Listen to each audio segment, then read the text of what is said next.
You have Donald Trump that has been appealing to the younger, more tech-savvy voter, as of course he was just speaking at the Bitcoin conference here in Nashville, Tennessee, where I actually was in attendance. Where, humble brag, I actually got to hang out with Dr. Ron Paul, who's an incredible individual and warned us about the larger financial takeover of our society for many decades now.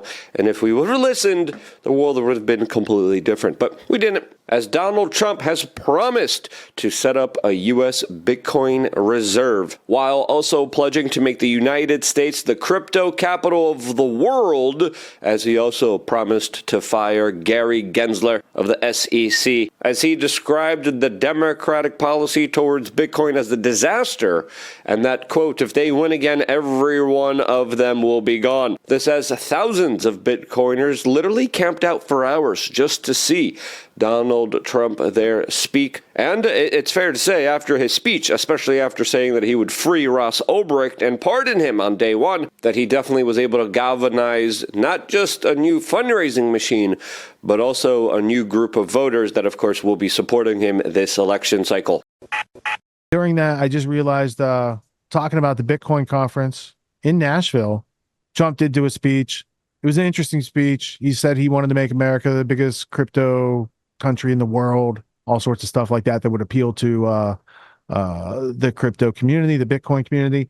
He's talking about the increase in electricity. But as I mentioned, he also just did a hat tip toward Ross Ulbricht. Now, also at the Bitcoin conference, Jordan Page played his song Free Ross. And yesterday, the day before, the video for it made by Jordan premiered.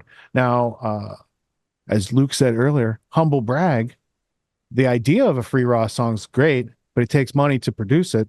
And Lisa and I contributed money to Jordan so he could produce the song. He produced this video out of his own pocket. This is all his video editing style, everything like that.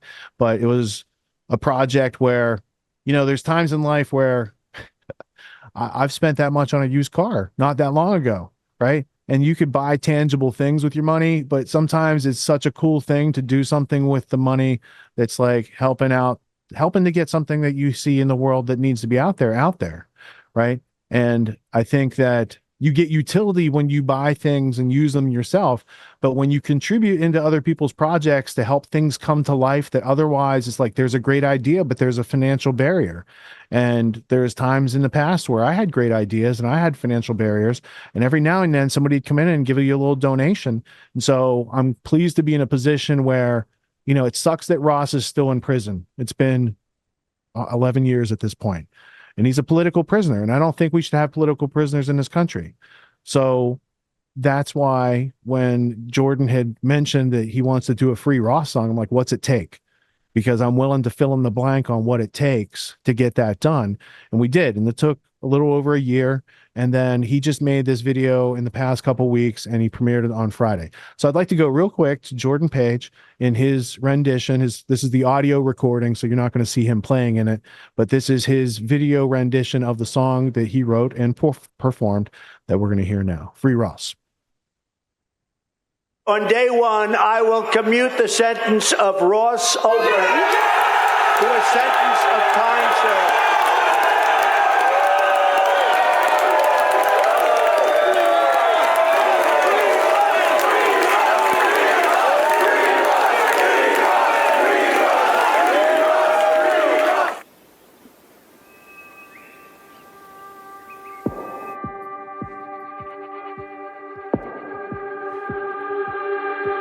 Is there anywhere on earth where a man can still be free? Will he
So you can find that on Jordan Page's YouTube site. You can find it on Jordan Page Music at Twitter. And let's go over here to freeross.org. Because while there's things on the cover page why you should maybe look into his story, let me see if it's still here. If you go to must read, there was something called Railroaded, the caging and targeting of Ross Ulbricht. It was an excellent case summary overview. I think they probably changed the title or changed the language of it to be more friendly because he's in prison and they're not trying to make enemies with the prison. There's a whole tightrope you have to walk when your family member is incarcerated like this. But my point would be the case summary reads from the case evidence and history. And when you read through the story, you're going to see that this is an innocent young person who had a brilliant idea. How brilliant of an idea did he have? Well, Satoshi made Bitcoin, but Bitcoin was worthless. Ross made an exchange where people could use Bitcoin and it could become worth something. So that Bitcoin conference that just happened in Nashville with all those billionaires, their Bitcoins would be worthless. Our Bitcoins would be worthless. Even those of you who might have a fraction of a Bitcoin, it would be worthless, not worth something. Right now, a fraction of a Bitcoin is worth quite a bit. So in a world that was prospering from the ideas of this young man and his creativity, he didn't know he infringed on a monopoly of cartels that already had a strong hold down on that territory that he was infringing on. So as a political prisoner, he's serving presently 2 life sentences plus 40 years plus no parole plus $200 million fine for crimes without a victim, crimes pinned on him that he didn't commit, a whole bunch of political psychological warfare of him hiring hitmen and a whole bunch of other stuff that doesn't flesh out in the evidence. So it really is not unlike the attempted assassination on Trump. Here is somebody who's politically framed from on high, and he's going to be cast into a mold, and history is going to say this about him and not something else. It's very interesting how they work, whether it's an individual, a young idealistic, young libertarian, Ron Paul libertarian, Ross Ulbricht, or, someone who's been a former president. The deep state can get you, as Schumer said, 6 ways from Sunday. Interestingly enough, Schumer was instrumental in putting Ross into prison. Sorry about the button presses there.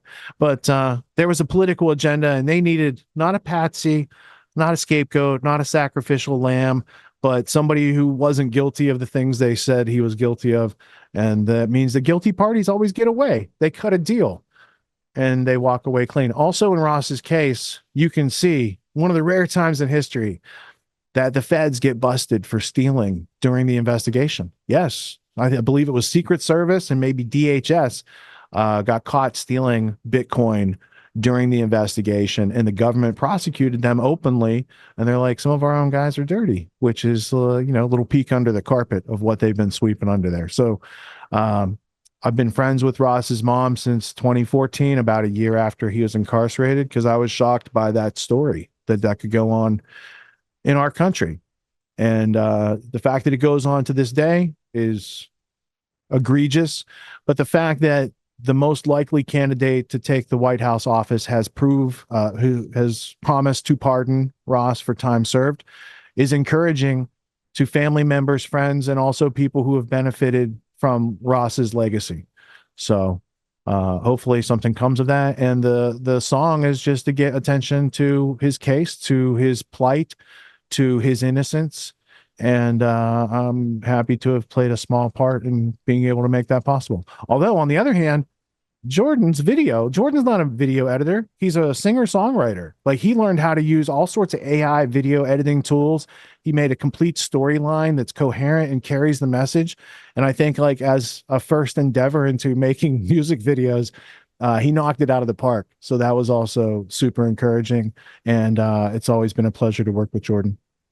So yeah, that's all really cool stuff, man. And yeah, I had the privilege, I think I mentioned it on a previous show, but I had the chance to meet Lynn at Freedom Fest, Lynn Ulbricht, and she gave me this. I got my free Ross sticker up there and handed to me by Lynn. And, we did have a heart-to-heart conversation about, you know, like her message is now free Ross, vote Trump. You know what I mean? It's like, and she's like, I'm a mom. What am I gonna do? You know what I mean? Like this Yeah, is the people only chance I questioned us at have. Yeah, Pork Fest. exactly, exactly. Yeah, So first off, your sticker was in my trailer at one point because that big box nice. was, and then there's yellow stickers that said free Ross, vote Trump. People Mhm. were like, "Why are you guys pushing this?" I said, "Because Ross's mom asked us to share these stickers, dude, and so don't be a douche." Yeah, she's like what you call a single issue voter, right? Yeah, I So it's mean, like, yeah, she's been, dude, the stories of the people who coulda, woulda, shoulda helped her or hung her out to dry or made promises to do things that, like, at a serious level, like, hey, we can get this pardon in front of Trump, but we're going to need $250,000, oh, yeah. right? Not all those types of shenanigans that she has to try to navigate as a grieving mother, whose son is like incarcerated in a cruel, unusual, and inhumane way on the level of Mumia, right? Yeah, yeah. So if they're also guilty, why does the evidence not reflect it? If they're also guilty, why do you guys have to make up so much stuff? If they're also guilty, why do you have to censor and take evidence that would exonerate him and make it inadmissible in his case? If he's so guilty, then why did you say it's not because of his crimes, but because of his political philosophy that they were trying to set an example, but by giving him that sentence? Those are all so un-American and very leftist, communist. Makes me question who's putting those people in the power to make those types of decisions. Obviously, it's stuck for 10 years. Nobody's been able to override it, right? Because there's powerful people involved. There's like Eric Holder. There's a whole bunch of people from the former administration that got their teeth sunk to Ross's case. So Yeah, it's it's been a crazy. long time coming. It definitely has, and I actually that I got kind of disillusioned with Bitcoin kind of early on because I I've always been kind of a computer guy, and like I was interested, like I heard about Silk Road, I heard about the dark web, the Tor browser, and so I was very curious and dove in and checked out and this is, keep in mind, like a little bit before I got sober. So I was exploring what they had to offer, and there was this one website that I was interested in ordering some stuff off of. And it wasn't Silk Road, it was called Evolution Marketplace. Very similar to Silk Road, they had all kinds of things, substances you can order and stuff like that. And like so the protocol was that you had to go get Bitcoin first. And this is back in the day, it was a website called Local Bitcoins. And like the only way you could get Bitcoin, they didn't have all these exchanges and everything. It was like you You had to basically had to find like someone who had it. find Yeah. someone. Yep. I had to go deposit money in a checking account, give him my wallet address, and just hope that they would send it, maybe. Right. And he did. And so this would have been like 2013, 2014, somewhere around there. And so I had a few Bitcoin, you know what I mean? Like I had several. And so I don't remember exactly. I can't remember what the price was. I could easily look up what the price was back then, but it was maybe like $20 a Bitcoin. So I maybe Yeah, spent yeah, like yeah. $100 or something like that. And like, what happened was, it was a famous case. I was just looking it up here, the Evolution Marketplace. So they did what was called an exit scam, which I'm looking here. Apparently it happens a lot where they have like a wallet. They have their own wallet, and in order to make a purchase, you upload your Bitcoin to To their their wallet. wallet, Yeah. and they keep it in escrow, they call it. Yeah. Right. And then one day I logged into the website and the website was gone. And I'm like, oh, you motherfuckers. And they just ran off with everyone's Bitcoin. And so, That yeah, happens with like trading yep, platforms for it yep, too. That's why they say never keep your crypto on the trading platform or yeah, at the exchange. You got to put it back in your wallet, and then even your wallet, you want to take it offline and do yeah, cold storage and all totally. that good stuff. I So, also I had some Bitcoin back in that time. Bitcoin had gone up from like 100 to 200, or it went up a little bit, right? And then mhm, it dropped. And so I had 2 Bitcoin left. It was worth $200. And I was like, where can I dump this and get rid of it? Where can I get something for my money? And I had a buddy who printed bumper stickers. So I got Peace Revolution bumper stickers and I got Tragedy and Hope bumper stickers, and they're kick-ass bumper stickers. But right now, those 2 Bitcoin are worth, $120,000. So those bumper stickers cost $120,000. And I still have them. And when I hand them out to people, I'm like, this is the most expensive bumper sticker you're ever going to have. And here's the story why. And they laugh and I laugh. And, it's water under the bridge. yep, Coulda, woulda, shoulda. yeah, But yep, I yep, know I would rather have those bumper stickers than to have lost my wallet, because I have friends who were like, they had some crypto and then they lost that computer. And then, when they found out later it's worth something, they can't find it. And yeah. That's a got lot to of be those stories. maddening. Yeah, a lot. Oh, dude, I can't even imagine. I know someone that Unbelievable. paid 27 Bitcoin for like a pizza one time. Wow. Yeah, that's wild. And he Yeah. hasn't succumbed to self, like, what are they, like, self-defeating thoughts, or Sure. like, he hasn't found himself at the bottom of a bottle because of that problem. right? Yeah, definitely. Like, it hasn't, but that's a big thing, man. That's a big one. Yeah. It 27 says, Bitcoin. says 25% of all Bitcoin are believed to be lost forever due to forgotten passwords, discarded hardware, or other reasons. 60% of Bitcoin's never been transacted. Who holds the stuff that's no one, like there's a bunch of Bitcoin out there that somebody owns and nobody knows who has that wallet, and it's not the unaccounted for ones. I'm pretty sure it's whoever set it up. Whatever intelligence agency set it up, it's riding a wave. Yeah. You can go to space with that money. I don't know who holds that stuff. And is it, let's see. Yeah. Okay. Interesting. I wonder like if it's all like one wallet holding all that, or I can find the study for the data, but I don't have it handy. Everyone's doing some kind of self-help these days, and you can find a million self-help courses out there. Most other courses out there are hosting lectures, they're hosting videos, they're maybe even doing Q&As, and these are great starting points to encourage learning. But at Autonomy, we believe that hands-on practice is the best way to really lock in what we're learning. There's no better way to gain confidence and mastery than through action. After each lecture, we practice the concepts we've learned with other students, giving and receiving feedback in a non-judgmental environment. The result is mastery of concepts like entrepreneurship, ethical sales, and self-reliance in an environment that directly translates to the real world. Plus, you make connections with other like-minded individuals who are learning right alongside you, and you have a lifetime membership in the community. The Autonomy course with Richard Grove equips you with confidence, competence, and courage in a world filled with confusion and noise. You can learn more at getautonomy.info. We'll see you there.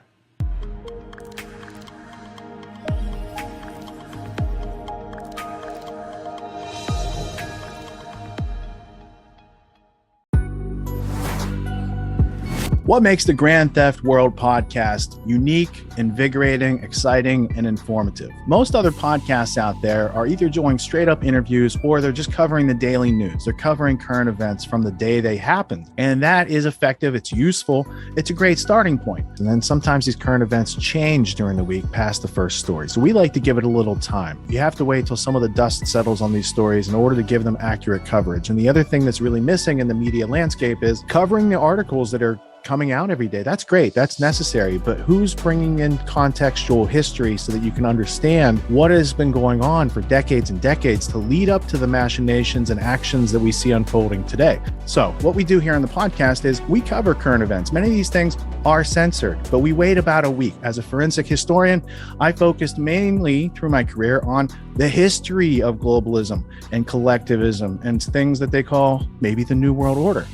There's a lot of facts to these sort of circumstances, groups, events, activities, working groups that they've had over time. So for Grand Theft World listeners, we not only break down the current events, most of which that are censored during the week, we provide you with contextual history, we give you the source notes, the references, we do deep dives, and this really empowers you with an understanding of context and history so that you can make more informed decisions in your life. There's also a community, a membership where you guys can actually ask questions and we can get into the show and we can share evidence. And there's a town hall weekly for Grand Theft World for those who listen to it and are interested in covering the stories that we don't get to during a 6-hour show. Listening to it an hour a day, you could easily consume the week's news, but you're going to have substance and meaning and context and understanding. And with that, you can make higher quality decisions in your life. So if you're interested in more quality in your life, go to grandtheftworld.com, click podcast at the top, and we'll see you there. Thank you. These allegations are false. This isn't Grand Theft Auto, folks. This isn't a video game. What are the most surprising things that you discovered once you started pulling on that thread? Who he was connected to, what institutions he was influential over, what events he participated in? Come on, man. What are we talking about? Come on, man. No. You don't have to think about it, dude.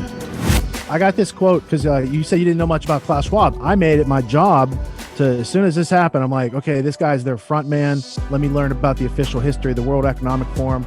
I got their 40-year history. I got every book that Klaus Schwab has written or ghostwritten. I went through those books. This is one of the most interesting passages. Come on, man. Come